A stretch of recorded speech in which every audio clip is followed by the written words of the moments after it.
Okay, good morning, ladies and gentlemen. Welcome to the Broadland District Council Planning Committee, Wednesday, the 12th of August 2020, our virtual planning meeting.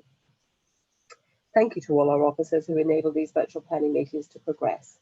Hopefully everything will run smoothly, but please be patient if we should find a few gremlins in the works. We will endeavour to resolve any problems as quickly as possible. Our meeting today will be recorded and the meeting will be live streamed for public viewing on YouTube. The recording of this meeting will also be available on the Broadland District Council website. You should be aware that any comments made in this meeting will be recorded indefinitely. Please can I ask everyone in attendance to ensure that when your microphones are unmuted, that you should try to keep the background noise to a minimum. Background noise can be very distracting from the discussion and information being relayed throughout the meeting. My name is Councillor Sue Lawn, Chairman of the Planning Committee. I will now ask our committee officer to proceed to a roll call for the other members of our planning committee. Thank you, Officer Matthews. Thank you, Chairman. Councillor Adams. Here. Councillor Beadle.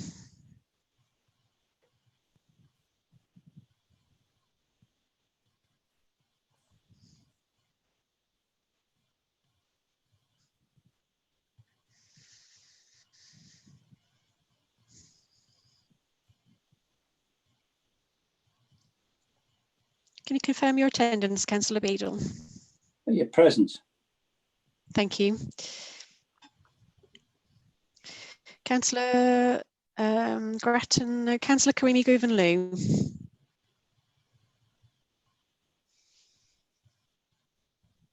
Present. Councillor Lawn. Present. Councillor Moncur. Present. Councillor Pratton.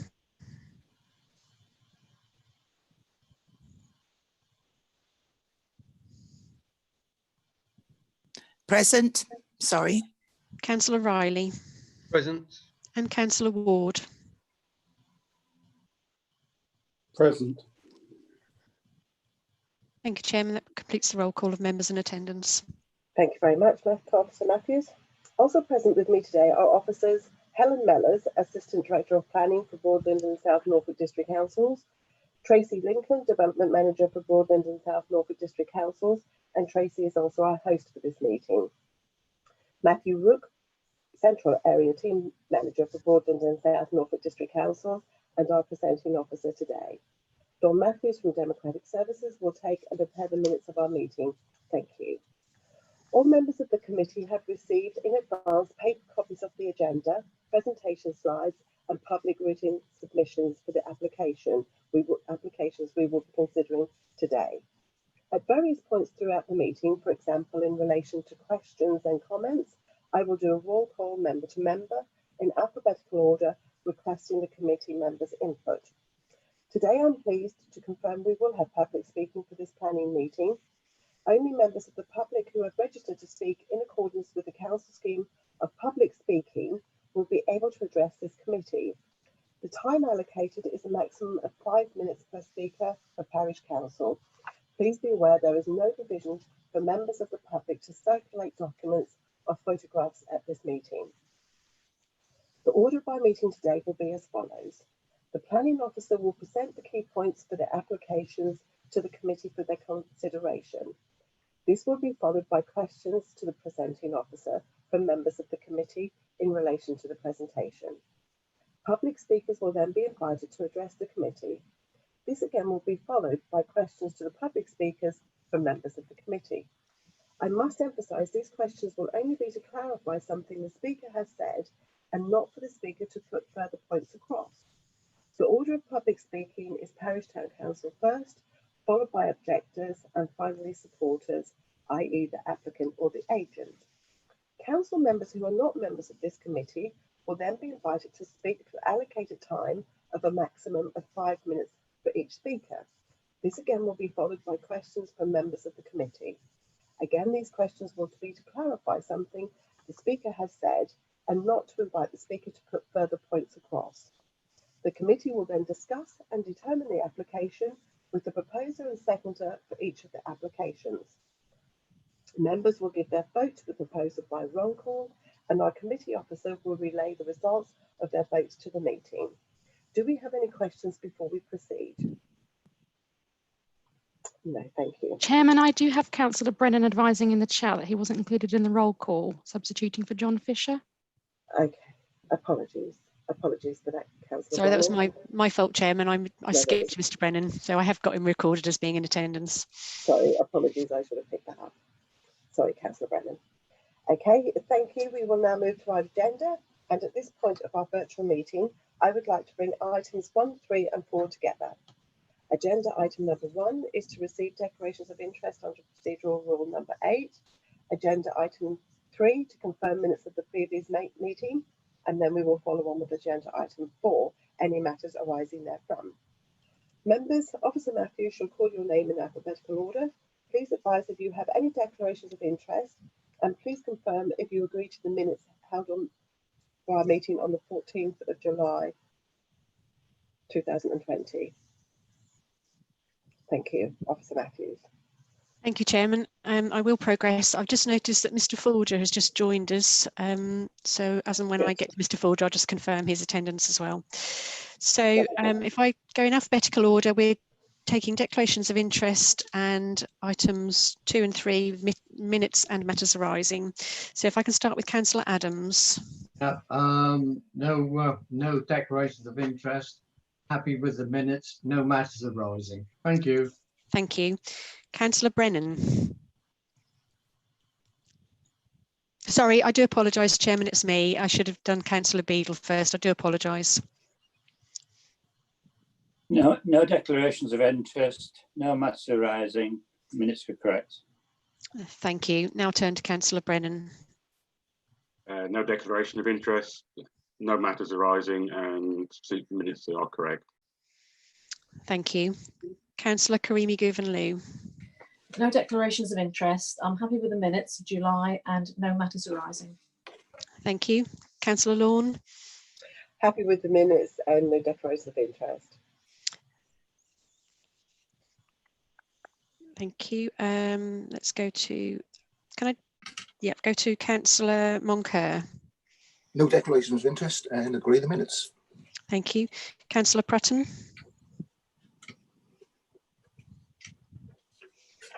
No declarations of interest and the minutes are correct. No matters arising. Thank you. Councillor Riley. Excuse me. Got a bit of a sore throat here. Yeah, matters. No, I'm sorry. No declaration of interest.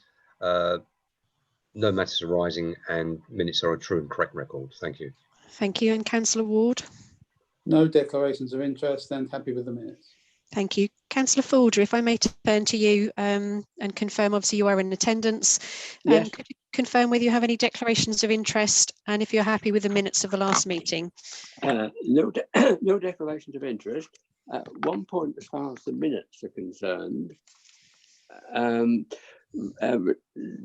Norwich International Airport made several pertinent comments about what they would wish to see as far as the application was concerned, and I don't see any reference in the conditions to that. I just wonder what the reason was.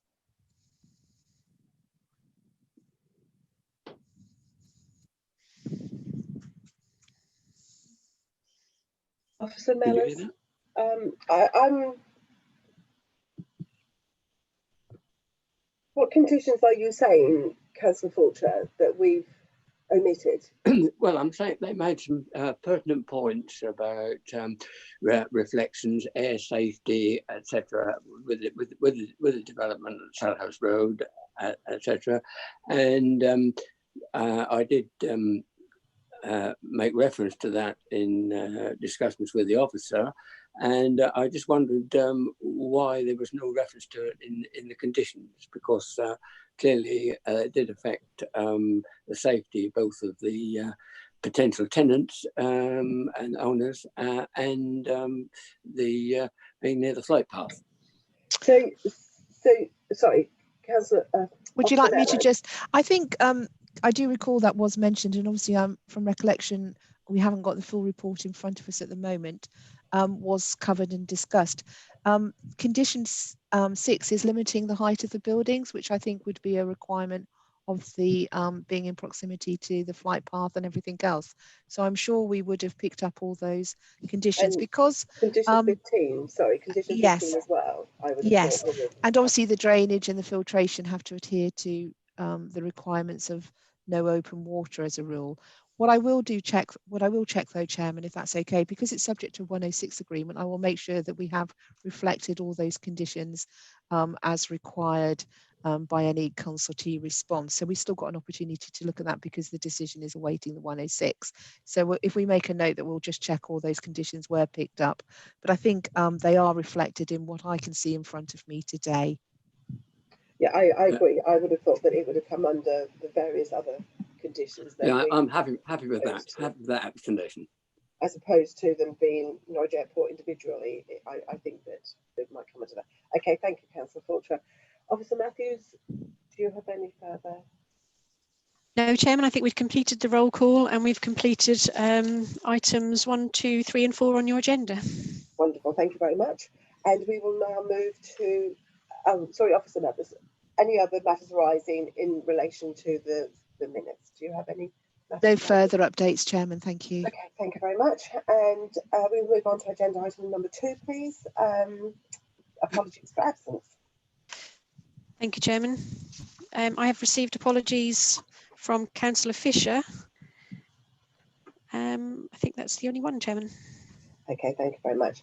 And as we said earlier, the substitute is Councillor Brennan. Okay, thank you very much. And we will now move on to agenda item number 5, schedule of applications. The first application we have today is application number 2020-0429, Acorn Farm, Newton Road, Hainford. And just for public information, the presentation will be presented by Officer Rook. Our officer will be sharing the screen throughout the presentation. Members will also have this presentation information via hard copies. Committee members, please ensure that you do not leave your screen at any time during the presentation, public speaking or discussion of an application. If you should need to leave for any reason, please give the reason for leaving to the host through the chat, and you will need to understand that you could then be in a situation where you are unable to vote on the application under discussion at the time of your absence. Please be advised, if a member should lose connection for a period of time, the meeting will be adjourned until the member reconnects. Please note, a member will be given a period of 5 minutes to reconnect before the meeting will resume. If the member has not reconnected in the timescale allowed, he or she will not have a vote on the application under consideration at the time of losing connection.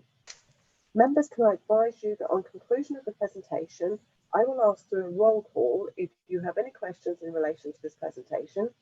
Could I please request, if you should have any questions or comments after I've asked you in the roll call, would you please address these further questions through chat? And our host Tracy will bring it to my attention. Thank you. We will now proceed to the presentation. Thank you, Officer Brooks. Good morning, members. Good morning, everybody. Yep, take you to item, or the first planning application item, which is Acorn Farm, Newton Road, Hainford. This is a retrospective application for the siting of a mobile home for use as a residential annex. Go to the first slide, please, Tracy. This first slide identifies the application site with the yellow dot in the centre of your site. This is located just to the west of Newton Road, running north-south on your plan. And you can also see just to where it's written Hainford, the main built-up area of the village, primarily residential development, but within a wider context of agricultural land. Moving to the next slide. This identifies the site relative to the settlement limits. First of all, I've raised that the application is brought before members for determination as it's being recommended for approval contrary to the development plan.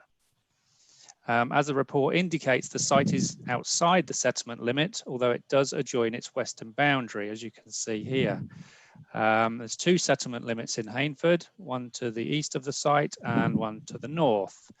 The one to the east contains the village school, the church, and the village hall.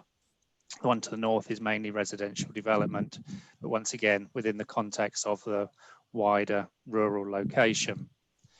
Going to the next slide, then, please. This identifies in yellow, the application site. As you can see, which is a newly established farm holding, which is accessed from Newton Road, and it does adjoin the settlement limit on its eastern corner, and those are the residential properties fronting Newton Road. Moving to the next slide. This is an aerial photograph of the site, which shows quite well in context the application site itself and its relationship with the neighbouring properties. The farm complex is accessed from the land to the north, so we come in from here off of Newton Road. We've had some newly established livestock buildings along the northern boundary of the site, and a straw barn and a silo. And then just on the southern boundary, you can see we've got an existing mobile home which benefits from temporary planning permission for a farm worker. He's living in there while he establishes the farm enterprise. One of the requirements when you set up a new farming enterprise and required to live on site, rather than go straight to putting an agricultural workers dwelling on the site, we do require a period whereby they occupy the site on a temporary basis in the caravan to allow us to establish that the farm enterprise is viable in a longer term. And in this case, the planning application is actually for the annex on the southern boundary of the site, which is being proposed to be occupied by a family member. And that elderly family member would then be cared for by the existing occupiers of the mobile home on the farm enterprise. That existing temporary the temporary mobile home, the existing farm workers mobile home, has temporary planning permission until November 2025, as I've said, to enable the farm worker to establish the farm enterprise and see if it's a viable long-term going concern. Go to the next slide, please. This identifies in red the position of the annex proposal. You can also see just to the east of the site there, Woodville, which is one of the residential properties. And then there's another line of residential properties to the south of those, all fronting Newton Road. We've got some photographs which show you shortly, which just shows the relationship between the residential property and the site itself. That just shows the relationship and the context from the proposals to the residential neighbours. To the next slide, please. This is the arrangement of the mobile home. As I said, it's a retrospective application, so that mobile home has already been brought to the site due to the need to bring care and for the elderly relative. So that was brought onto the site. The application has then been submitted and is for consideration today. But you can see one larger bedroom, smaller bedroom, kitchen, bathroom and lounge facilities. And again, you'll see those on a photograph shortly. Moving to the next slide. So these are the photographs. This is actually taken within the sort of the farm complex itself. So behind the photographer here is the agricultural buildings, the livestock buildings that I mentioned earlier. The building or the mobile home to the left is the farm workers dwelling that has got temporary permission until November 2025. The proposed mobile home is the one to the right, marked the annex. And then behind that, you can see the established treed boundary to the residential properties, and particularly Woodville behind those trees to the rear of the site. To the next slide. These are now some photographs from I think this is from the farm entrance. So this is on Newton Road, looking back into the site. So you can see the context of the straw bale. And I think that first one you can see is the farm workers. That's shed. That one there is the temporary building that benefits from planning permission. That's the farm workers mobile home. Going to the next slide. Yeah, so this is from the gated farm entrance, where you can see the mobile homes are actually secluded and set behind some of the existing vegetation along the boundary of the site. So they're not particularly visible from the roadside boundary. So the next slide. This is zoomed in a little bit more. The blue lines just show the context of the boundary with the neighbouring property. And once again, you can see the fairly well established vegetation along the rear boundary of Woodville, which officers consider screen the proposed mobile homes from their view.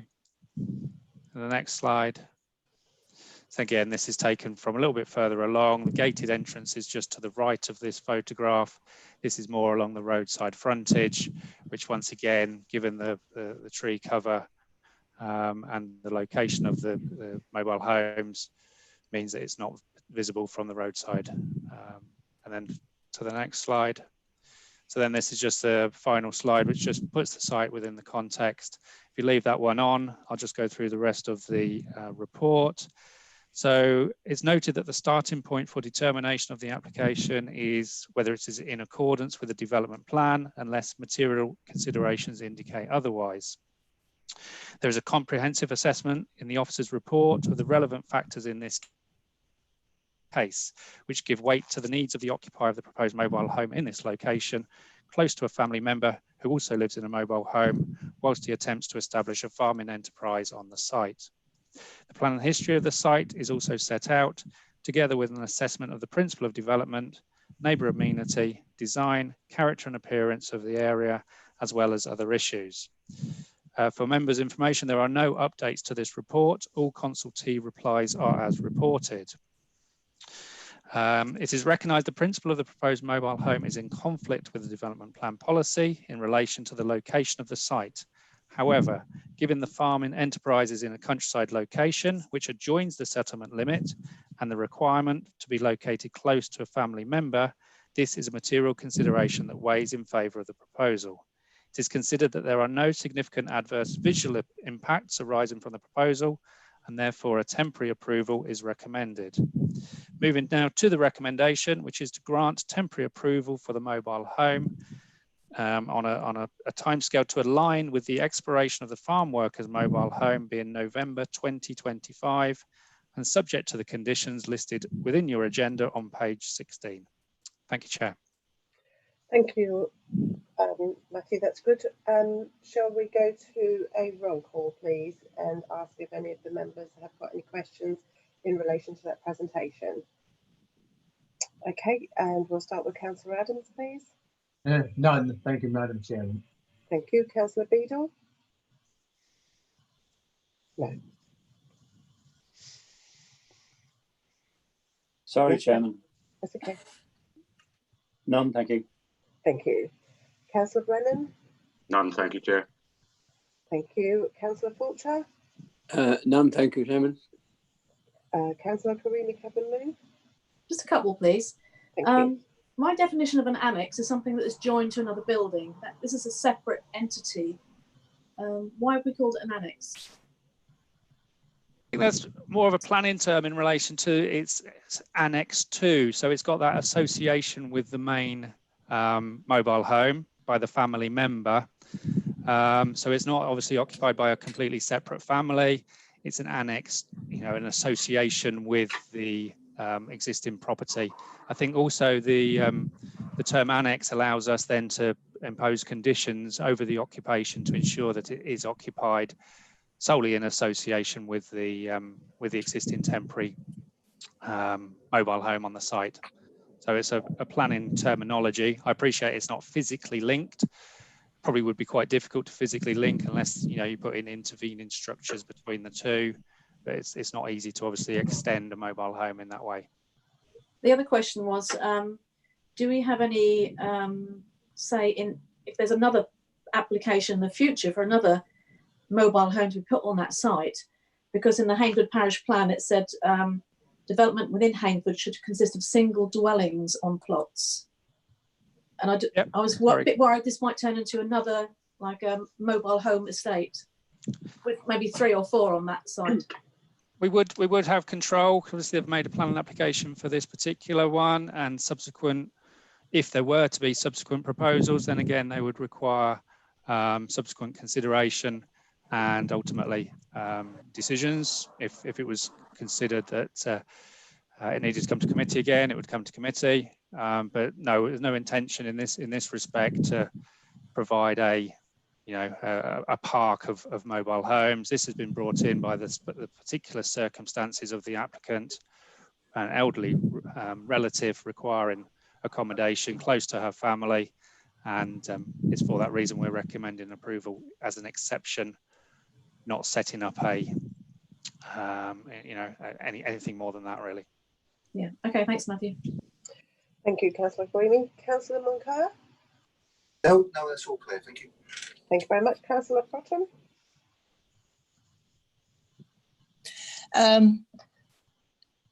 If the farm worker who's currently occupying the first already residential site that's been through, should that person leave for any reason, and therefore the aged relative is no longer, would probably move as well, is there any way that the permission for this second, the annex, shall we call it, could be taken away? Would we take steps to remove the permissions? Yes, the condition we would be looking to impose would set an ultimate end date of November 2025. Yes. Unless it's no longer required. For instance, the elderly relative no longer requires to live in there for whatever reason, or that they completely move off the site. So the condition would be, in two parts. Fine, thank you. Thank you. Councillor Riley? No questions. Thank you, Chair. And Councillor Ward? No questions, thank you. And I have no questions either. So thank you very much, Matthew, for that presentation. At this point in time, we would normally go to our public speakers, but unfortunately we don't have any public speakers for this application. And if I can just confirm that we don't have any public speakers from the Parish Council, nor do we have any public speakers objecting or in favour of this application. So we will now move to open discussion. So Tracy, if you could unmute all of the members, please.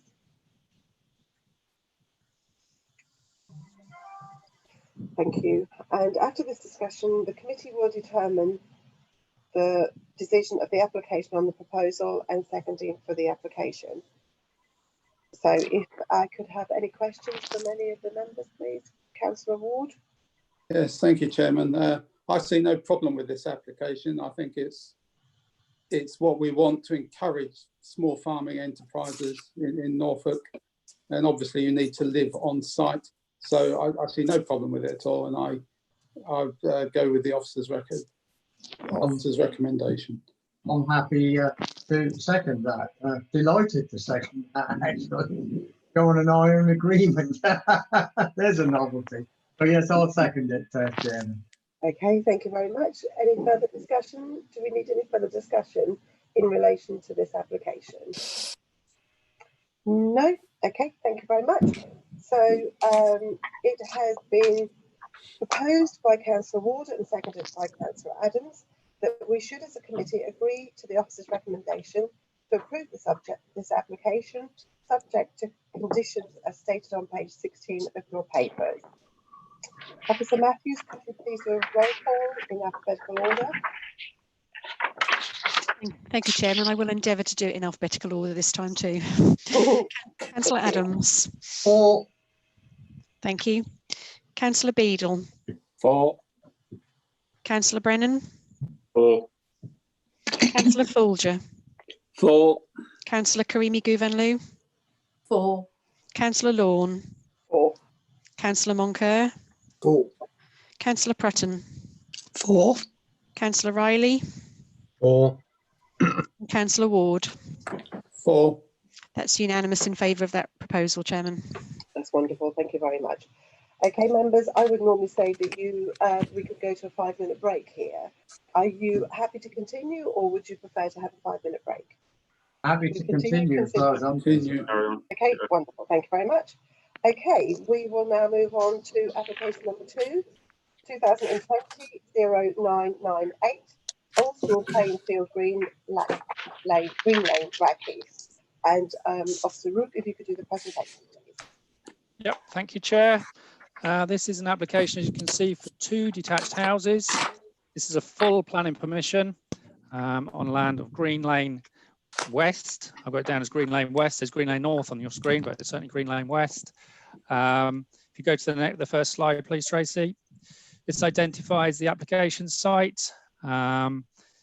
It is a piece of land. If anyone's been to Rackheath recently, they'll know that the old Green Lane West that used to run from Rackheath onto the Wroxham Road has now been truncated, so that it's now cut off at the point that used to meet the Wroxham Road, and a new section of road, an improved roadway has now been, and junction on the Wroxham Road has now been provided, so that this application site is now off of almost like a cul-de-sac. Was obviously the main Green Lane West, but now it's a little cul-de-sac of 10 or so residential properties. The other thing to note on this plan is the position of the settlement limit for Rackheath. This part here is the Rackheath Industrial Estate. So you can see the proximity of the site, albeit outside the settlement limit. It is located a reasonable distance away from the settlement limit, but outside of the settlement limit itself. Moving to the next slide. Yep, this shows aerial view, so it shows the context of the site, the area of sort of open land between the application site and the settlement limit, and the sort of the treed woodland area to the south of the site as well. This plan also shows the group of residential properties around the site. The application site is on the land known as the Old School and Playing Field, so just above the word application was the old school. That then closed and has now been redeveloped, and this land was land associated with the school, no longer required because, as I said, the school is now closed. It's now being considered for residential development.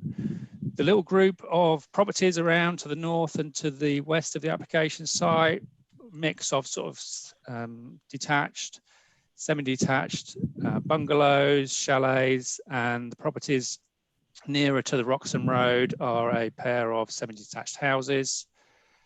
And the application, the other thing to mention on here is we have received an objection from the neighbouring property opposite the site, the property to the north of where it says Norfolk Horse Boxes. So that little property there has submitted an objection to the application, and their comments are presented within your report. The other thing you can see in the box there, it says the outer edge of a GT16 allocation. That's on the field beyond the sort of the tree belt and beyond the residential properties. There is a more detailed slide of that in a moment. I'll just pause to say the application is brought before members for determination as it's being recommended for approval contrary to the development plan. Moving to the next slide. So this is the extent of the GT16 allocation. And that's the brown sort of hatched area is the area that's been allocated for up to 3,000 homes with employment, schools and community uses as part of the growth proposals around the Rackheath area. Going to the next slide. So this again just shows the context of the site.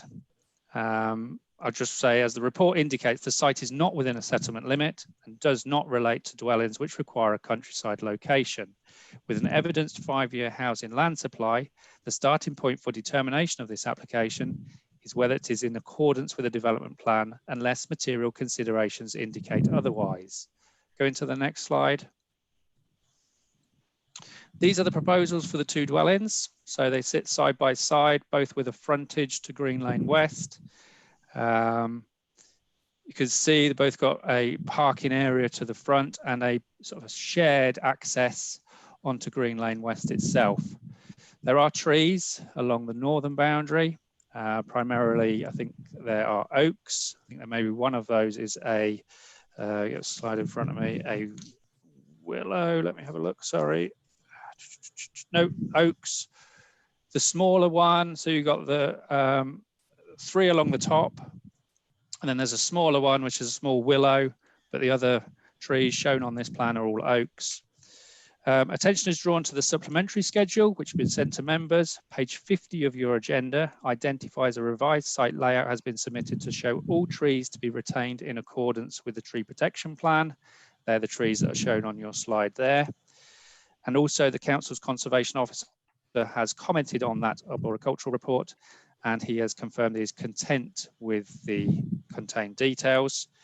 In addition, an amended ecology report has been submitted, and responses from the County Council's ecologists are still awaited. So that's in response to their original comments and requests for additional information. So more details have been submitted, but we haven't had an update on that at this stage, and that's the reason the recommendation is for delegated approval. There is a comprehensive assessment in the officer's report, which assesses the principle of development, including policies GC1 and GC2 of the Development Management DPD, taking account of the 5-year housing land supply position, as well as consideration of the issues of highway safety, impact on trees, ecology, character and appearance of the area, and residential amenities. If you want to just go to the next slide, please, Tracy. It is recognised that there is conflict with the development plan policy in relation to the location of the site, as it is located outside of the defined settlement limit, being approximately 90 metres from the edge of the settlement limit. However, the site does benefit from extant consent for one dwelling. This is the arrangement for the previously approved dwelling on the site.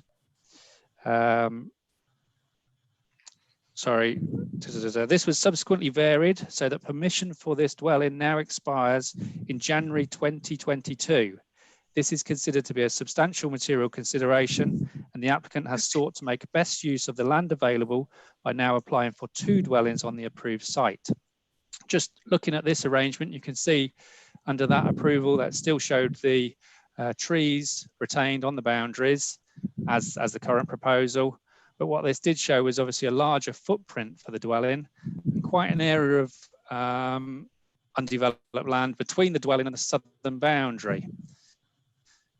And obviously a car park, carport over in the sort of the left-hand corner of the site where 2 dwellings that sort of sit across pretty much the frontage of this property in a bit more of a efficient use of the site.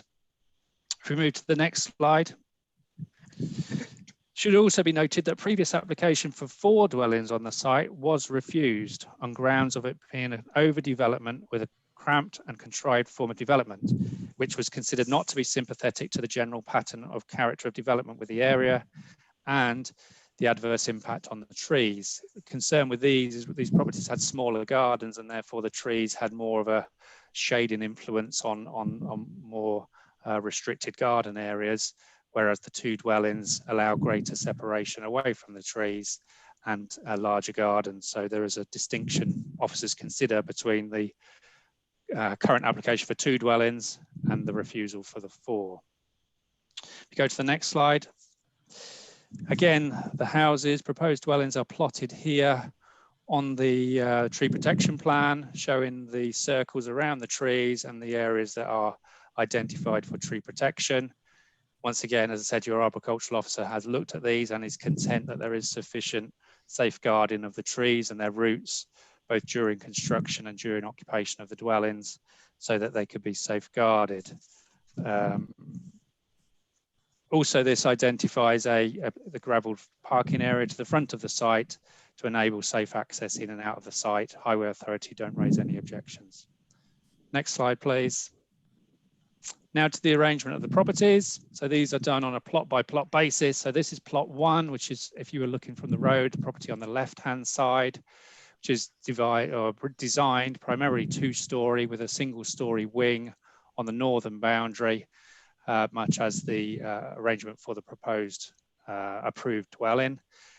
Going to the next slide, you can see the arrangement, ground floor plan, living room, bedroom and study at ground floor, kitchen and dining room on that single-storey wing, and on the first floor, 3 bedrooms. And on to the next slide, be the arrangement for the slightly larger. So this is a 4-bed house, but again, it's arranged in a similar form. So it's got the sort of 2-storey element, and then the wing to the side, in this case, is 2-storey, but divides as a kind of almost an extension to the original house with that wing, that sort of extended wing, set back from the front slightly, just to give that relief on the total roof of the property.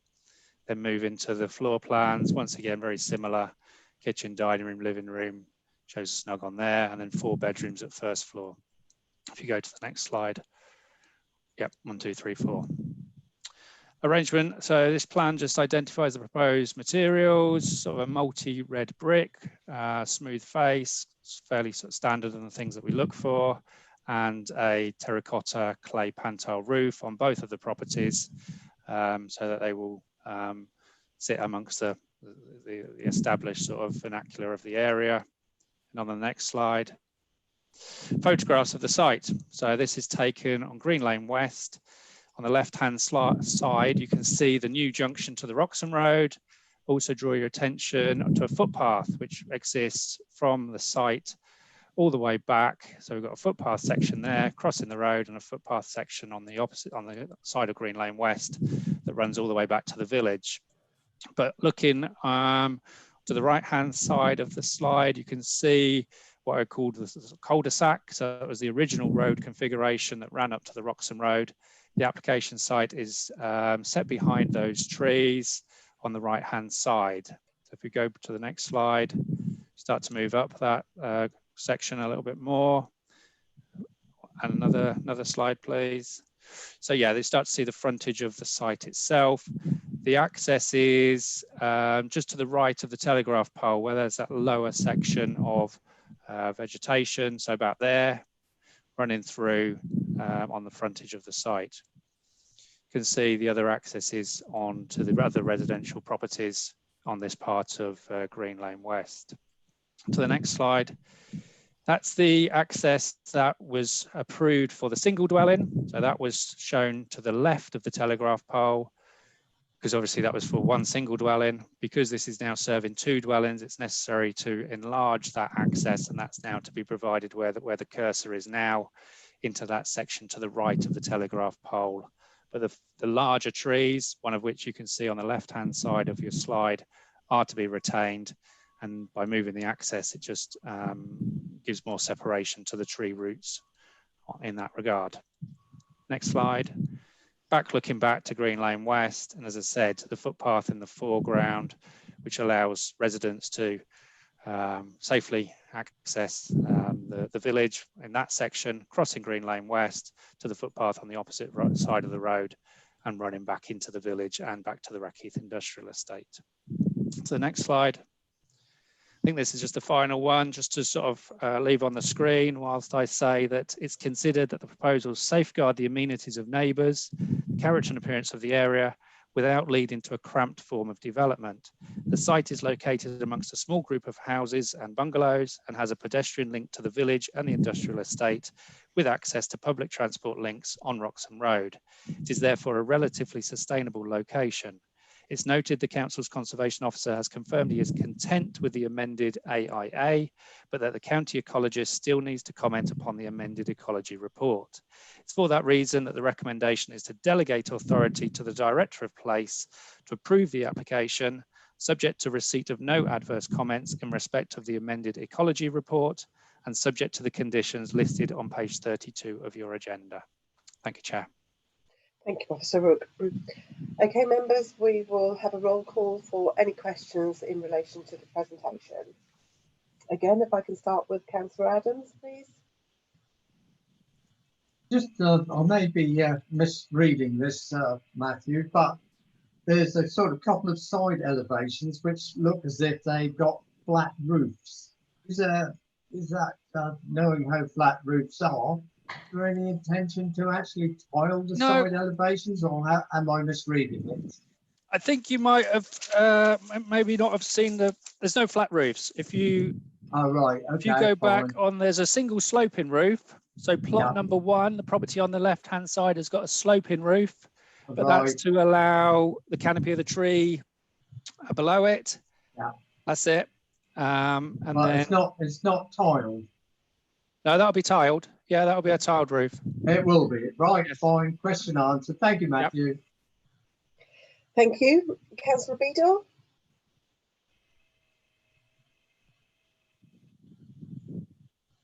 Just give us 2 seconds. Sorry. So I thought I had it muted. Sorry, Chair. I'm always on the same point. I am always a bit uneasy when a development or a building is built underneath a tree canopy. Are we sure this is okay? It's been looked at by our conservation officer.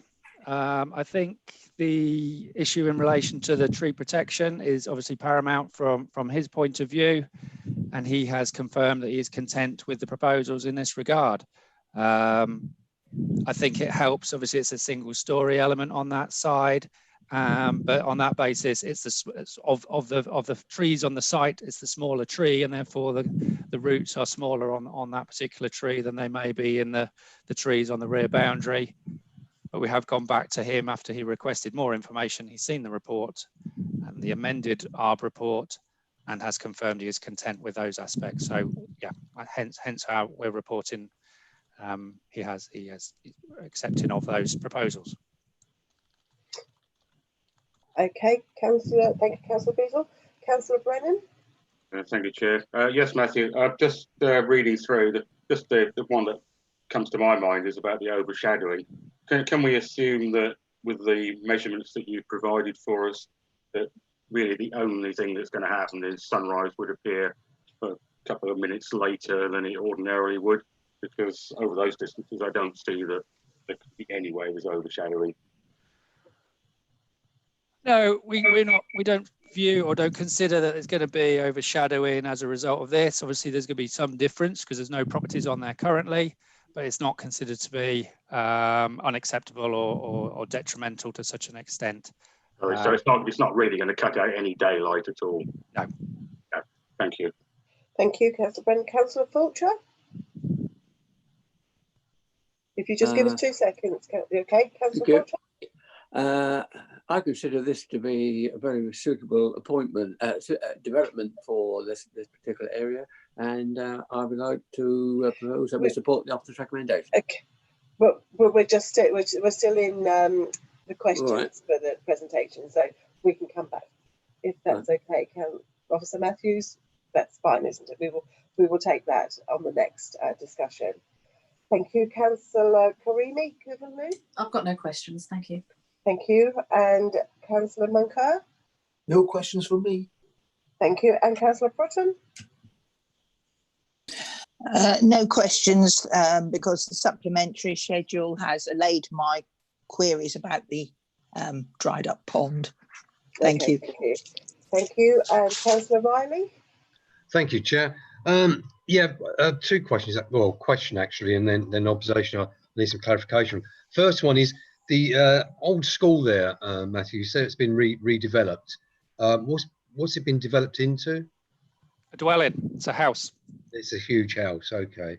Or 4 dwellings within one house. Is that one building? Because it's very large. My recollection is that it's a single house, but I'll be honest and say I wasn't personally involved in that case, but I know it. I know we had proposals to redevelop it to a dwelling. I'm just looking at material matter here in terms of the previous application, which was rejected, the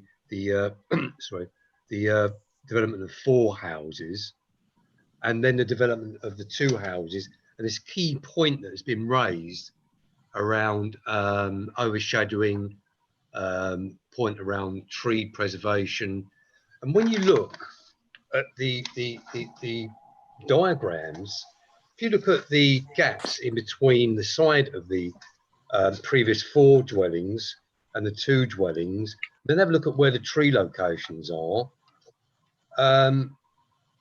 I'm finding it difficult as to understand why the 4 were turned down in the first place, because it's actually not that much difference. And if you look at the square area, which obviously I haven't got a scale rule here, I'm not seeing too much difference either. And when it's been referred to the gardens being small, the length actually on the dwellings of 4, the dwellings of 2, I can see it's exactly the same length. It's just the width that's a bit narrower. I'm at a loss really to understand why the 4 was turned down and now this 2 are being recommended, because it's so close, the boundaries to the trees and everything else. So I'm wondering if there's something we're missing here, actually.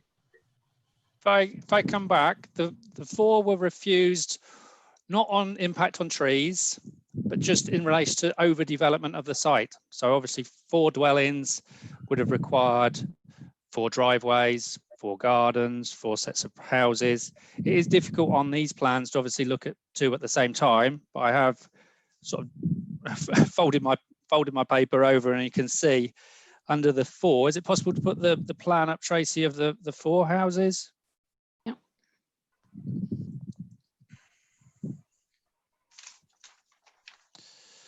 And how they sort of filled the site. You know, there's obviously you can't measure across there, but I'd estimate there may be 1 or 2 meters between the 2 properties, or the 2 blocks, so plot 1A and plot 2A.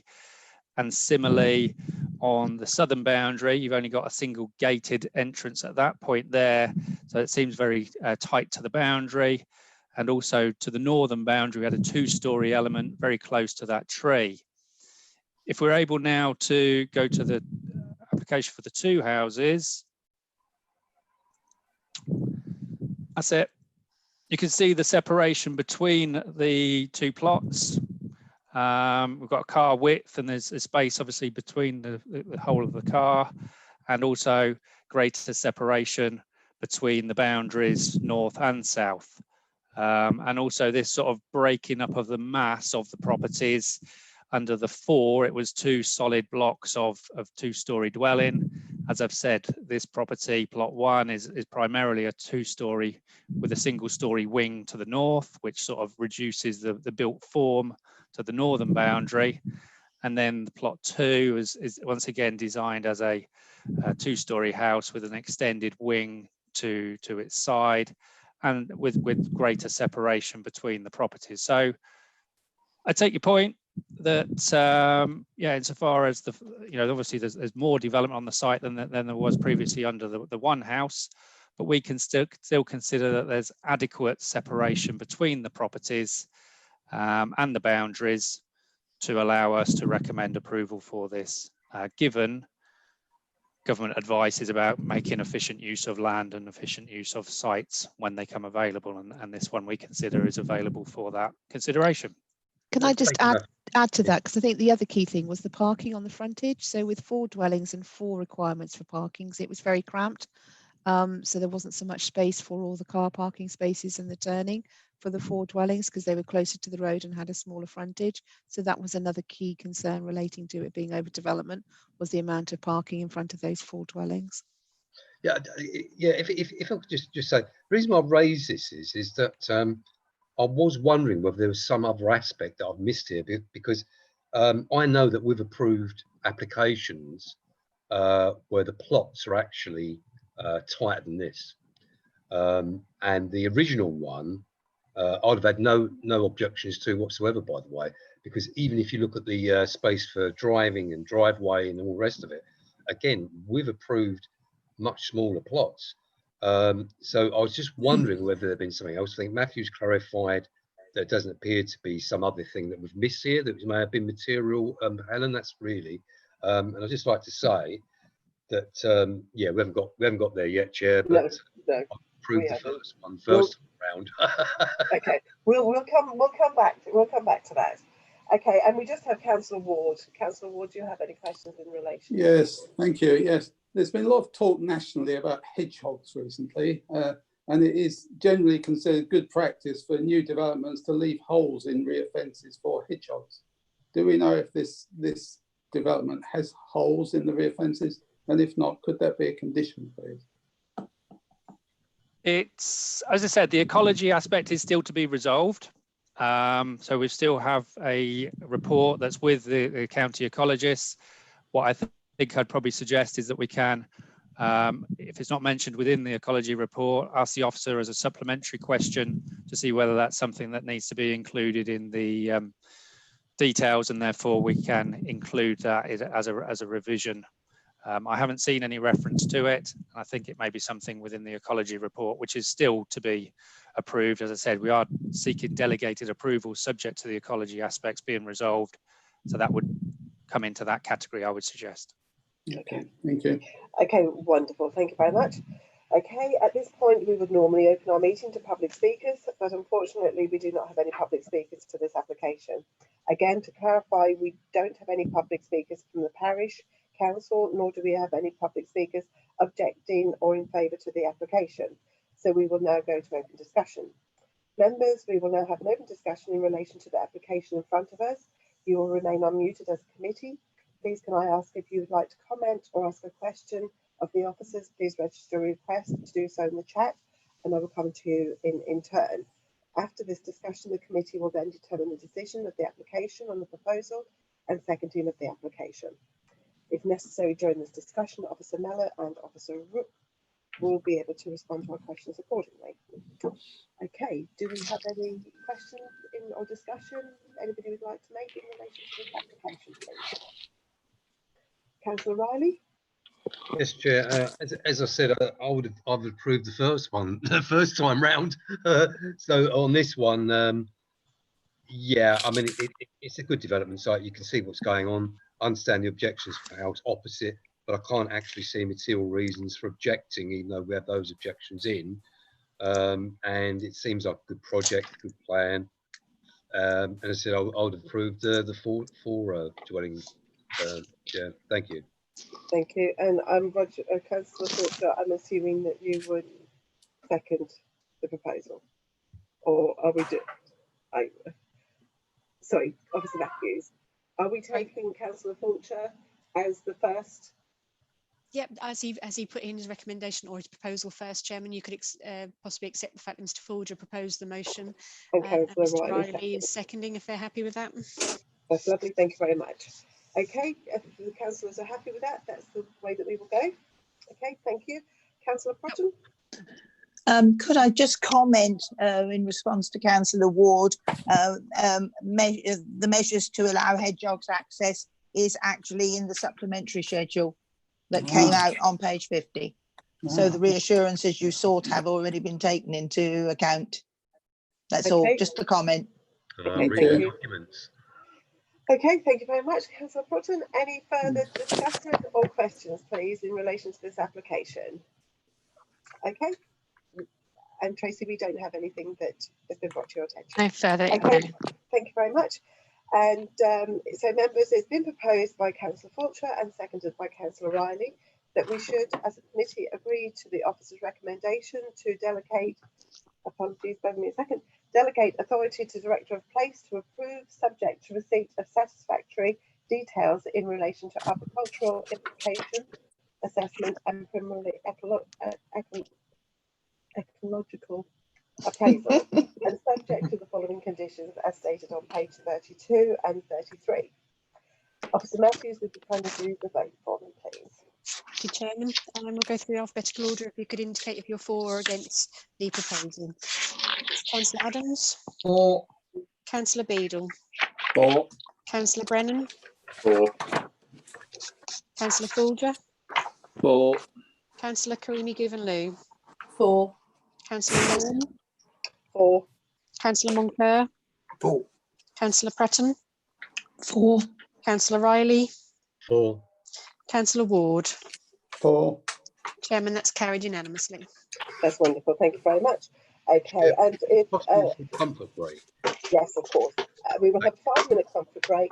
So if you could all please return by 10:35.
Okay, welcome back. We have one more minute. We're just waiting for Councillor Beadle to come back. Tracy, do you think that maybe we should just unmute everybody whilst we have the roll call, if that's okay, please? Certainly, Chairman. Thank you.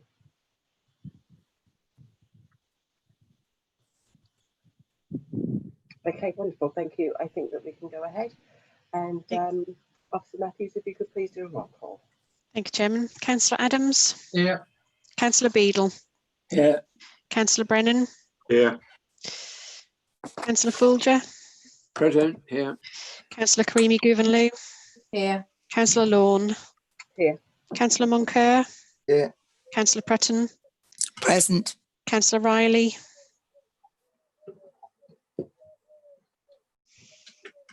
Oh, sorry, I just realised he wasn't here. Councillor Ward, you're here, aren't you? Here. Yep, I'll just wait for Mr. Riley.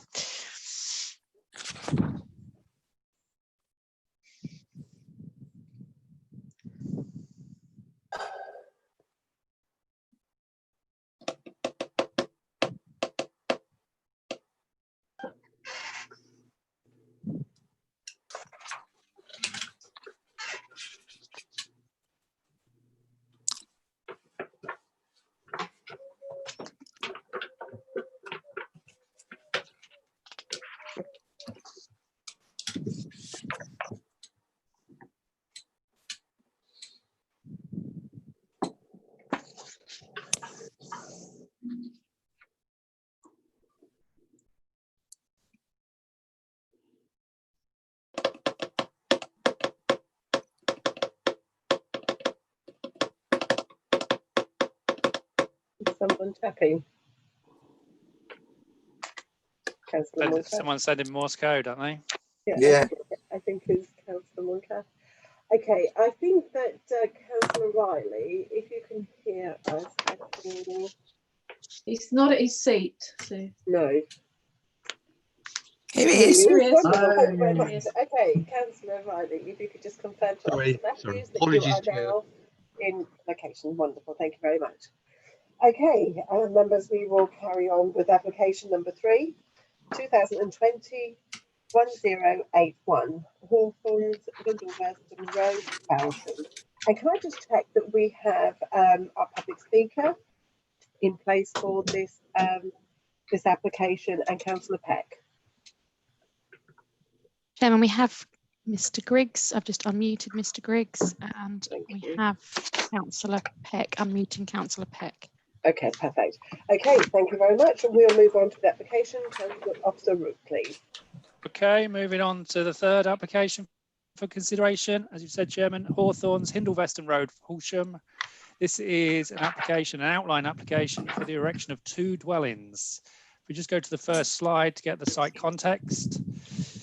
So this slide shows at the top of the screen the application site, marked with the yellow arrow. Hindleveston Road then runs south down to the village of Folsham, and there is a settlement limit within Folsham, which I'll show you on a slide shortly. This application, as I said, is for outline with access for consideration at this stage. Moving to the next slide. Going into the site in a little bit more detail, you can see the red star identifies the application site. Just to the southwest of that is the property known as Hawthorns. And that one, that's it.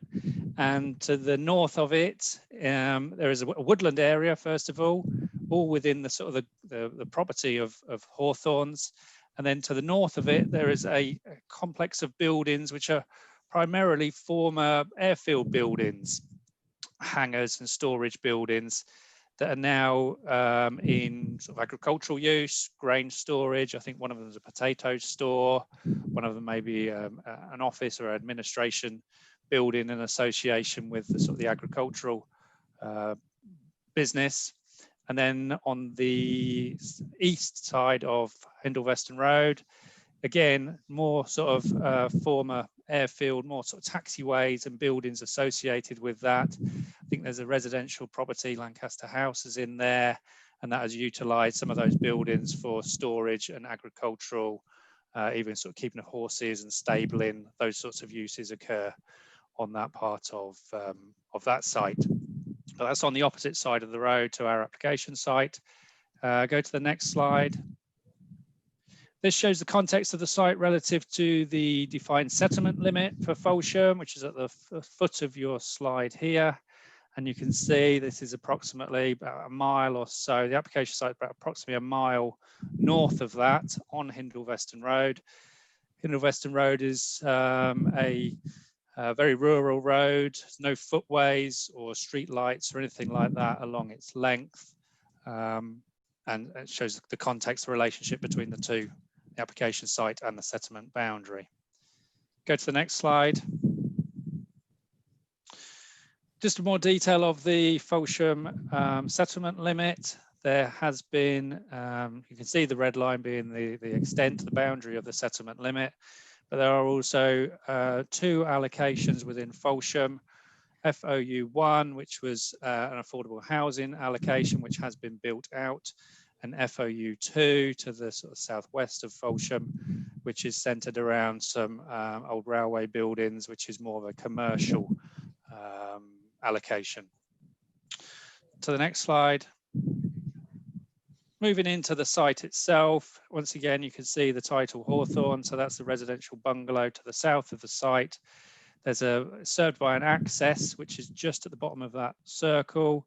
That's the vehicular access onto Hindle Weston Road that exists currently, serving the residential property of the Hawthorns.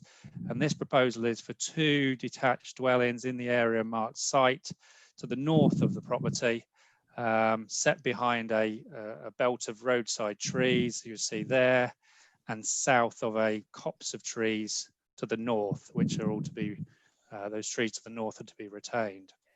Go to the next slide. It's possible to zoom in on that one a little bit, just give it a little bit more detail. But that shows the context that, as I said, this is an application which is outline. So the layout of the dwellings, 2 dwellings shown there with the yellow arrow, are indicative. They don't form part of this consideration, but the access to those 2 dwellings and the existing property are for consideration today. Members will see through the supplementary schedule that a late submission was submitted, which shows a new vehicular access proposed 20 metres north of the existing access. So if you can just identify the existing access, Tracy, thank you. Just about up, about before that darker tree. Yeah, we estimate the new access is to be located in about that position within a group of roadside trees. And this is the proposal now to serve the 2 dwellings and the existing dwelling from that revised position.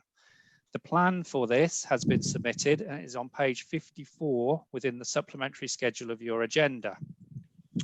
It's therefore also important to note that the description of development also needs to include a new vehicular access, as Hindle Weston Road is classified as a C road. The application is brought before members for determination, as it's been called in by Councillor Peck for the reasons given in page 4.6 of your report. As I've indicated, the site is approximately 1 metre from the settlement limit and does not relate to dwellings requiring a countryside location. And with an evidenced 5-year housing land supply, the starting point for determination of the application is whether it is in accordance with the development plan, unless material considerations indicate otherwise. If you go to the next slide, please. So that just shows the location in a bit more detail. Again, just indicative locations of the 2 dwellings, and bear in mind the revised position of the access just coming in just south of that first sort of darker green tree. That is the area that we're now looking to consider for the vehicular access for the site. If we go through to the next couple of slides. Yeah, so that is the existing access. These are views taken from the opposite side of Hindle Weston Road looking into the site. And if you can imagine where that car is parked, so to the right of that is where the application site would then take you to the 2 dwellings. The view and this photograph on the right hand side is of the existing access taken from within the site. Members will have to have regard that now the proposal is to move that access further into that tree belt. And the reason the access has been moved is to try and overcome the Highway Authority concerns about the lack of visibility, which I think is going to be evident on the next couple of photos. If you go to the next couple of slides. So this is the view on Hindle Weston Road. The view on the left is the view looking north towards Hindle Weston. And you can just see on the left-hand side of that is the existing access. This photograph is probably quite helpful because it's going to identify just up from the access point where the new access is to be located. Roughly around that sort of position there is where the new access is to be provided. And then the view on the right is looking on the opposite side, looking to the south of the site, back down towards Felsham itself. I think the next slide is from the access itself. So this shows the visibility. The view on the left-hand side is the view from the existing access. And this was what the Highway Authority were concerned about, the lack of suitable visibility at the roadside for the existing property and for the proposed 2 dwellings. And similarly, the view from the slide on the right-hand side shows the limited visibility in the direction to the north. And these photographs were obviously taken before the changes came in. We got those changes on Friday evening. So the photographs we haven't been able to retake photographs to show where that revised access would be, but we can estimate it's within that tree belt that you can see on that slide to the right. And as I said, those details are shown within your supplementary schedule, which identifies that the Highway Authority have required a visibility splay of 120 metres by 2.4 metres by 120 metres. Hindle Weston Road is a 60-mile-per-hour road. So it's the Highway Authority concern is that cars are manoeuvring along there at quite a speed. What they have done is actually, because of the nature of Hindle Weston Road, they've actually brought the visibility requirements down. Should normally be for a 60-mile-per-hour road 215 metres, but what they've said is because of the nature of the carriageway that they would be looking to consider 120 metres visibility in both directions. Currently, that is not achievable, as you've seen through the photographs, and on the supplementary schedule, the visibility is, I need to get that plan in front of me, sorry. I believe that comes down to about 70 metres. Let me have a look. So yes, from the revised access position, they're evidencing visibility of 75 metres in the view to the north, and they're estimating visibility of 120 metres to the south. You'll see from the supplementary schedule, the Highway Authority still are dubious about that ability to meet 120 metres due to the need to have visibility over third-party land.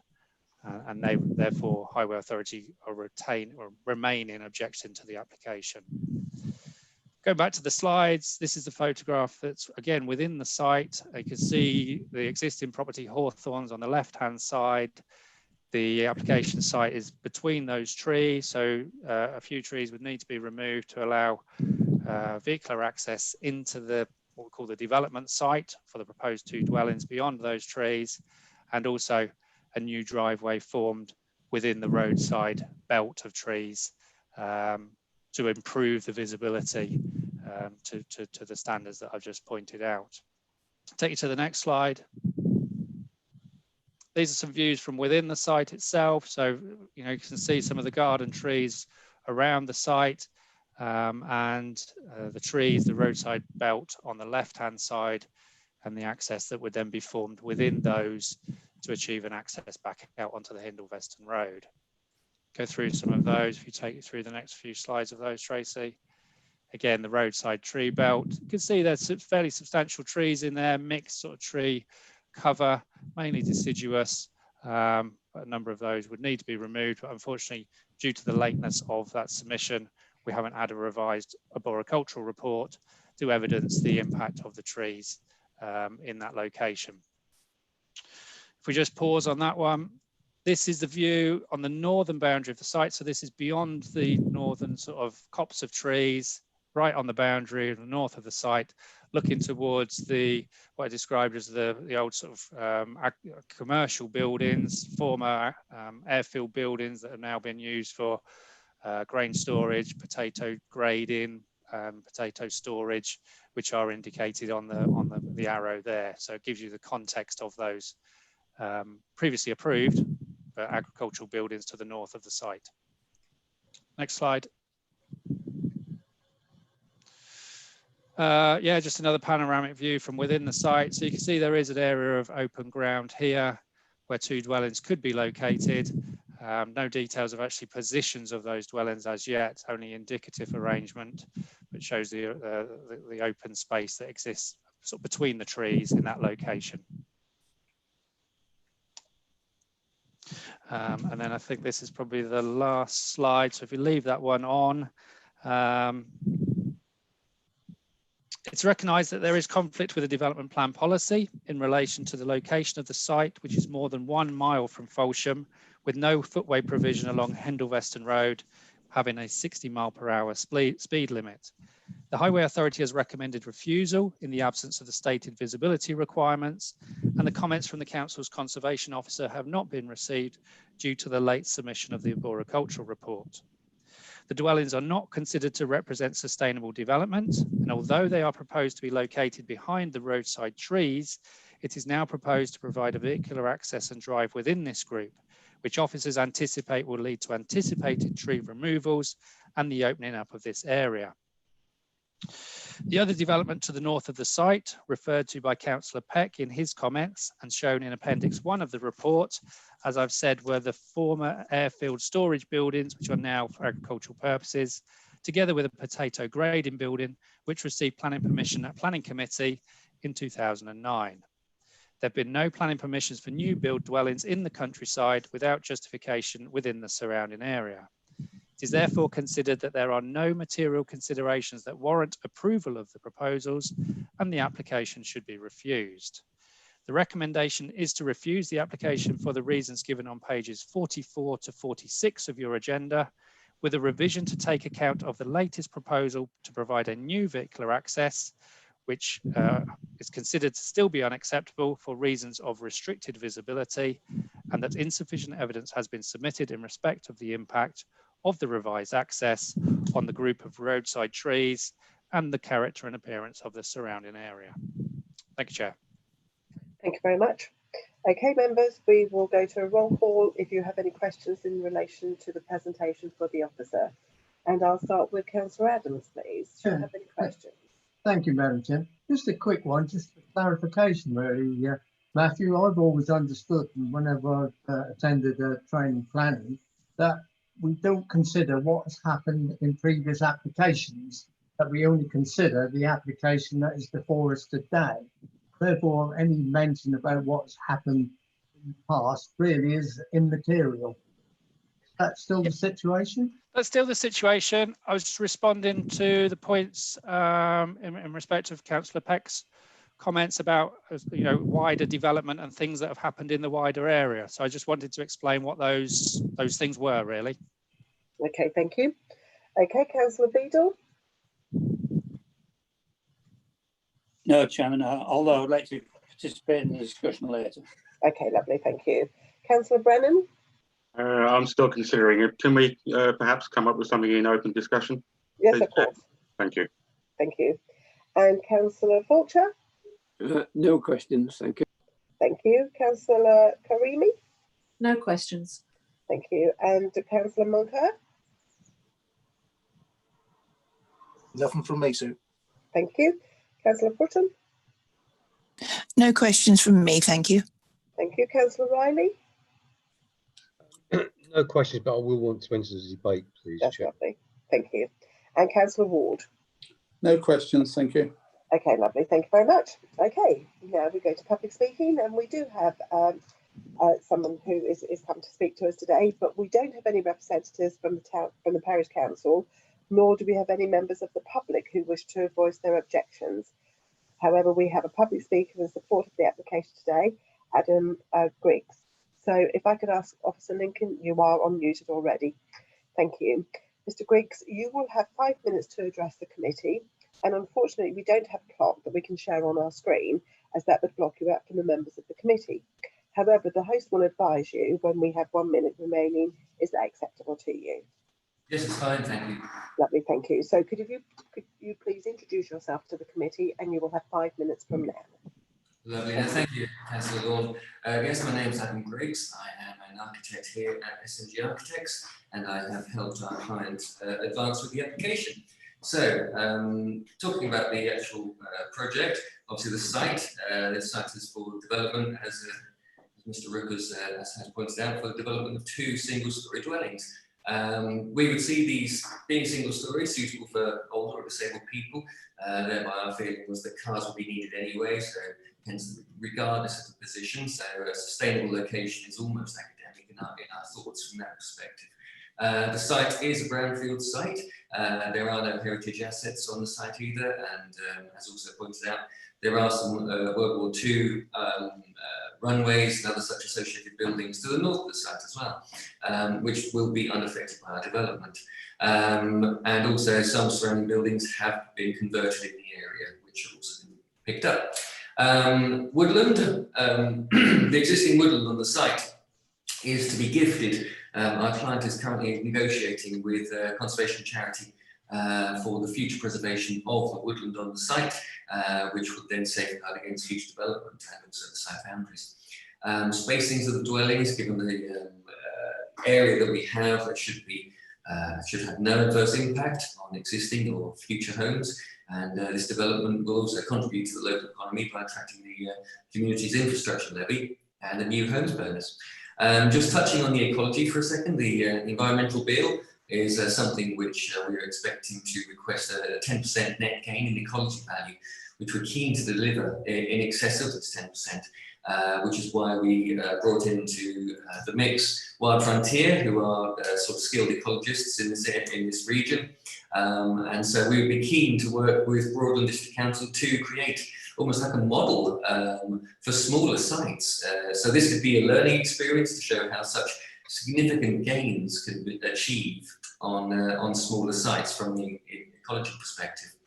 Going on to the arboricultural impact assessment, we had recommendations such as no-dig driveways, relocation/rotation of plots, although I appreciate it is for outline and it's not, location is not one of the reserved matters. However, it's something which we have run past our arboriculturalists, and they have suggested a rotation, a relocation, which we'd be more than happy to include to lessen the impact on the trees. But they will still require removal of some of the conifers. But to be fair, many of the trees that are currently there today have been planted by our client. So the ecology that we're almost being held against is the ecology which our clients have created. Review of the splay, we have looked at that. It was supported by the fact that there would not be a detrimental impact with the moving of this entranceway. Although we do appreciate that information has been late on this, so I am apologising for that. But to the south, we are mostly conifers close to the bank, and to the north, we're mostly conifers, but to the south, we do actually have quite a buffer between some of those more mature trees and the actual Regent Splay itself, the edge of the highway. So this would enable us to again meet with this environment bill by including the planting of mixed native hedging and other such plants which would be slightly more sympathetic to the area than just Leylandii conifers, which is what is built up along many of that boundary area.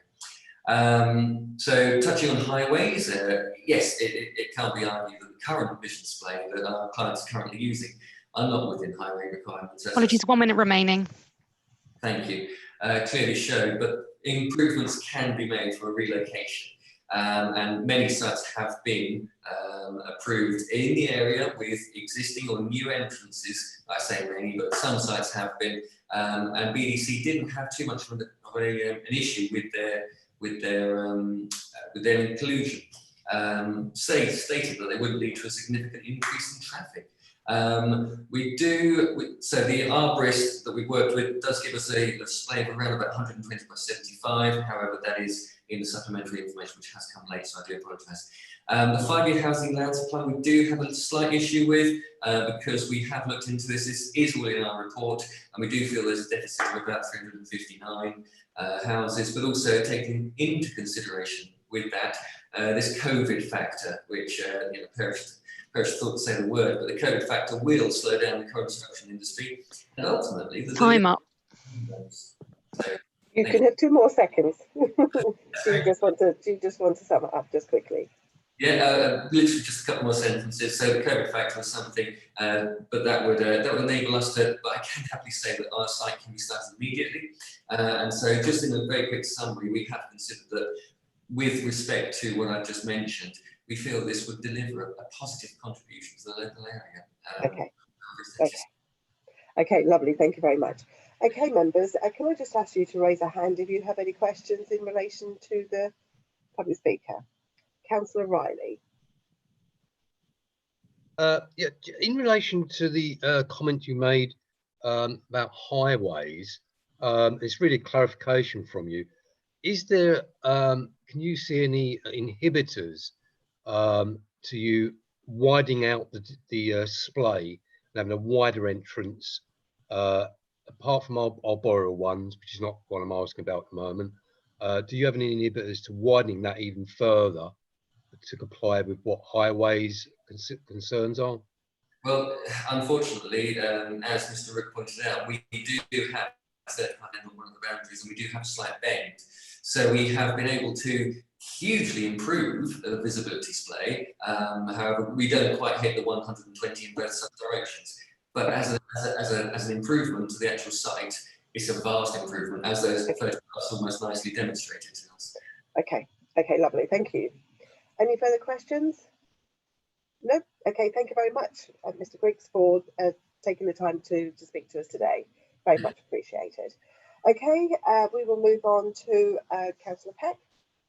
Councillor Peck, if you could please introduce yourself, and you will have 5 minutes from when we get you unmuted.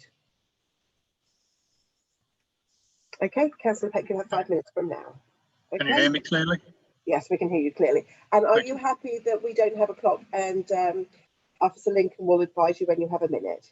Yes, that's fine. I Okay, probably lovely. won't take the full time anyway. Okay. Thank you very much.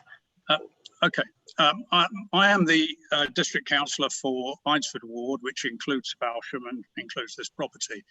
I have to say that I disagree entirely with some of the things that Matthew has raised. The 2 dwellings which are the subject of this application, in my opinion, are sustainable development in an area where there have been a number of similar developments approved recently. They are thus in keeping with the surrounding properties. They stand well back from the highway and are well shielded from the road and neighbouring properties by trees and woodland. If you look at the map, you can see the amount of development which has taken place in this area. The 2 small properties in this application are insignificant when compared to the amount of development which has been allowed over recent years. Much of it was before my, before my time as a councillor, but I understand some of it was uncontrolled and retrospective development. And Matthew talked a lot about the buildings to the north on the old airfield. And he played up this thing about them being agricultural. I can assure you they're not all agricultural. There's some industrial development on there. And perhaps he would like to list some of the interesting businesses which are on there, which I'd rather not repeat in public. But anyway, this application would at most involve a few passenger car movements a day, whereas the developments which have been allowed on the surrounding sites generating a huge amount of traffic, most of which are HGVs. If you ask the residents of Falsham, it is the HGVs that concern them, causing damage to the infrastructure of the conservation area in the centre of the village, not a few additional passenger cars. Indeed, Falsham Parish Council have stated they have no objection to this application. When the large potato storage and distribution centre, the neighbouring property, was approved in 2009, against the wishes of the Parish Council and local residents, the then head of planning wrote a letter on the 14th of July 2009, of which I have a copy, by the way, justifying the decision to grant approval, saying it is our view that the proposal won't lead to any significant increase in traffic. So development has been allowed in the immediate area of this site, creating a massive amount of HGV traffic, which blight the lives of the people of Falsham. But now 2 small dwellings and a couple of extra car movements a day, which the local residents don't have any problem with, are apparently going to destroy the conservation village of Falsham, the environment, and add to global warming. It is therefore farcical to say the proposal is against the Joint Core Strategy Policy 1, addressing climate change and protecting environmental assets. I hate to tell you this, but the past industrial development which has been allowed in the vicinity has already changed the character of the area. So we shouldn't try and pretend that this site is in the middle of the countryside with a comment like it lies within land designated as countryside. It's an industrial area. Oh, and by the way, Natural England has no objection to this application. In the papers, reference is made to the site being located on the Hindlevaston Road, which is an adopted highway with no footway and has a national speed limit restriction of 60 miles per hour. The highways officer has also made reference to the visibility display. The highways officer has admitted that they have never visited the site. All their comments are based on desktop modelling. If they had visited the site, they would see that compared to all the other developments on that road, it probably has the best visibility of any. Certainly the potato storage plant, when you come out of there, you have to wait while trucks enter and exit. Councillor Peck, 1 minute to go, apologies. All right. I challenge anyone to reach a steady speed of more than 30 miles per hour on that stretch of road. The HGVs entering and exiting the industrial sites which adorn the stretch of the road. I understand the applicant has addressed the highway concerns, so I won't carry on about that. There have been no recorded accidents on this stretch of road, by the way. In the papers, there is mention of outline planning permission for a dwelling having an appeal dismissed on the 30th of September 1986. But this was, of course, a long time before the approval of the building of a massive potato storage and distribution depot next door to the site in 2009, as well as a multitude of other industrial and semi-industrial buildings in the area. I hope the members of the planning committee can see that the reasons for objection to this application have been made to fit a preconceived view of this site and its location rather than the reality. I would appeal to your sense of justice and fairness and ask why we allow unacceptable development which genuinely has damaged and continues to damage the fabric and character of a designated conservation village, but prevent a local person from building a light touch development which has the support of the local community. Thank you. Sorry, I had to rush that. I was running out of time. Sorry, Councillor Peck, that's lovely. Thank you very much. Members, can I ask you to show a hand if you would like to ask Councillor Peck any questions, please? No? Okay, thank you very much. Thank you, Councillor Peck, for your time this morning. That will take us to our members' discussion. So, members, we will now have a discussion in relation to the application in front of us. You will all remain unmuted as a committee. Please, can I ask if you would like to make a comment or ask a question to the officers? Please register your request to do so in the chat or raise a hand and I will come to you in turn. After this discussion, the committee will then determine the application with the proposer and seconder for the application. Members, after appropriate discussion, I will roll call to confirm your agreement that there are no further comments before we should vote on the application. Okay, if Councillor Ward. Thank you, Chairman. If I could just ask Matthew for clarification, please. Mr. Griggs mentioned that he thought this was a brownfield site as it's on an old airfield. Would you, in planning terms, describe it as a brownfield site? And if so, what sort of weight should we give to that, please? Personally, I don't think it is a brownfield. You saw the photographs and it's obviously a long time since it's been had any kind of airfield use on it. It appears as a garden area or ancillary garden area. So no, I did check insofar as the relationship with brownfield. My view is that it's retained as garden land, and any association with the airfield has long since passed. Okay, thank you. Councillor Riley. Thank you, Chair. There are some complexities to this. I know the issues that Councillor Peck's raised.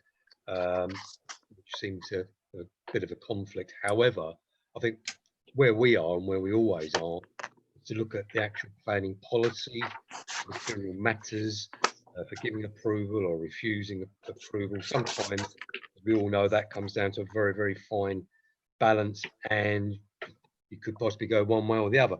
However, with what's in the officer's report here, when you go to 5.23, go through the matters 5.2, 5.21, I'm struggling to find the material matters that would mean that this should be approved, because I believe that the officers, in terms of where the policies currently are, also the highways consideration with the speed of the road. I don't believe it's got anything to do with, you know, adding another 2 vehicles to the road. That's not what I think the report's point is. It's actually about the speed of the road and the visibility display for safety. I can't find material grounds for approving it. I think that the officer's report has made all the relevant points about the settlement limit.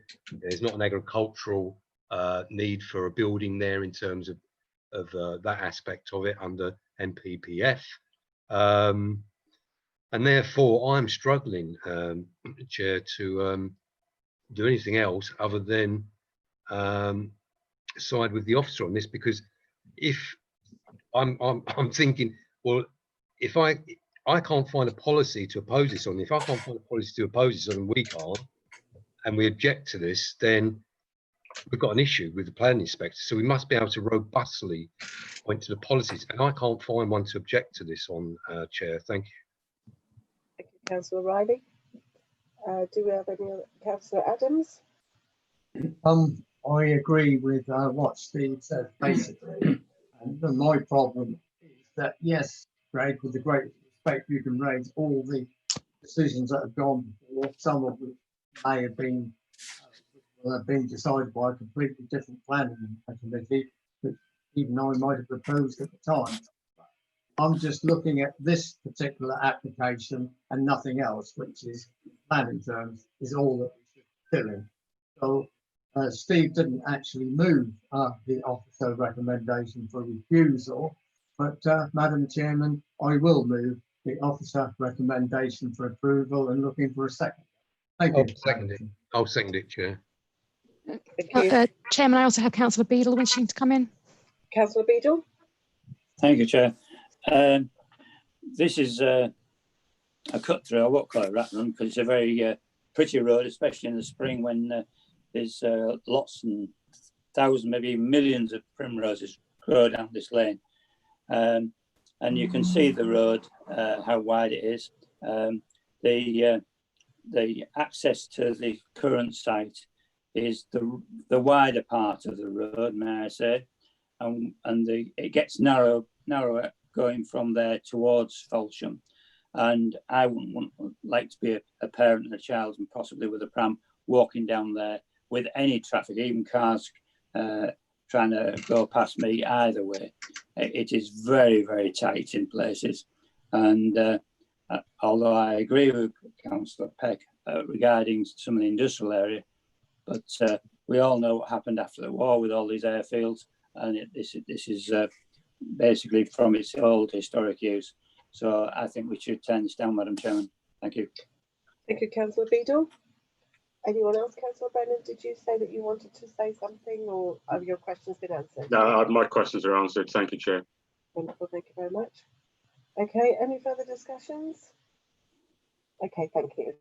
Okay, it has been recommended and proposed by Councillor Adams and seconded by Councillor Riley that we should go with the officer's recommendation to refuse this application as per the reasons for refusal on pages 44, 45 and 46 as stated in your papers. Okay, if I could ask Officer Matthews, please, if you could go to the vote for me. Thank you very much. Thank you, Chairman. Councillor Adams. Thanks. We just need to make it really clear that it's for the recommendation for refusal or against the Sorry. recommendation for refusal. So we just need to make that really clear before we go to the roll So call. it's Sorry for for or interrupting. against. So when you are saying for, it's for the recommendation for Right, okay, yep. refusal, Sorry, then. just for the avoidance of doubt. For the officer's recommendation. Thank you. Thank you. So it's Councillor Adams for. Councillor Beadle? For refusal. Thank you. Councillor Brennan? Against. Councillor Folger? For. Councillor Karimi Gouverneur? For. Councillor Lawn? For. Councillor Moncur? For. Councillor Prutton? For. Councillor Riley? For. Councillor Ward? For. Chairman's 8 members voting for, sorry, 9 members voting for, 1 against, so it's carried. Wonderful, thank you very much. Thank you very much. That brings our applications to a close now. Thank you.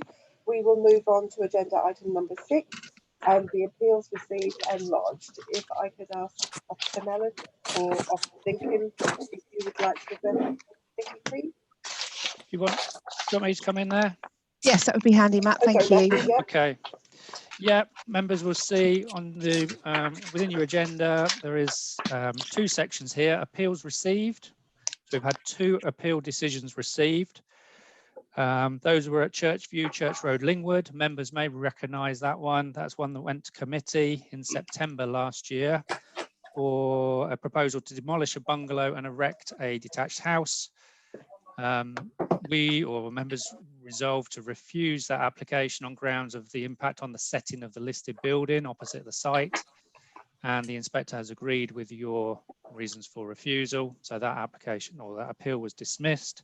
The second item on there is 6 Pump Corner, Marsham, which didn't go to committee. It was a delegated refusal.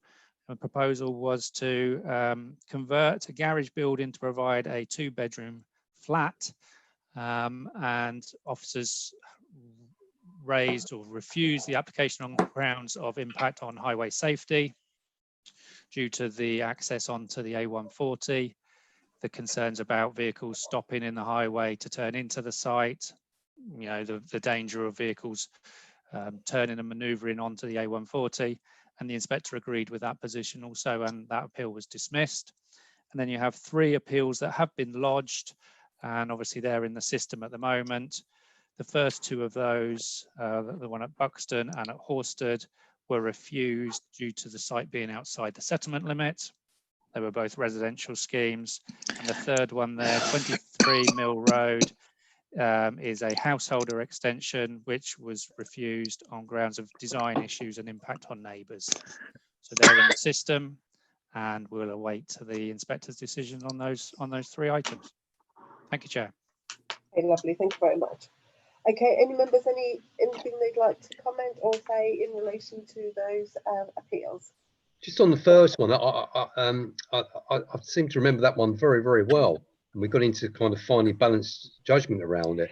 But I think where we came out on it has been proved to be spot on. And I think that also is backing around these issues around the impact on the environment and setting, which are a material matter. And you know, it's weighted quite heavily, so I was quite Chair. Okay, that's lovely. Thank you very much. Okay, members, do you have anything further that you would like to address before we close the meeting? No. Okay, thank you very much. Thank you very much for your time. And can I just say thank you to Tracy? I've never said thank you to you for all your hard work, making sure that everything runs smoothly, unmuted, showing your screen, working really well with Matthew for the first time.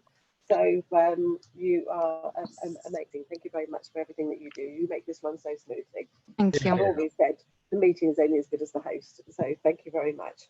Okay, so we'll see you next month. Oh, no, we won't. We'll see some of you on Friday, but otherwise we'll see you next month for the next planning. Thank you.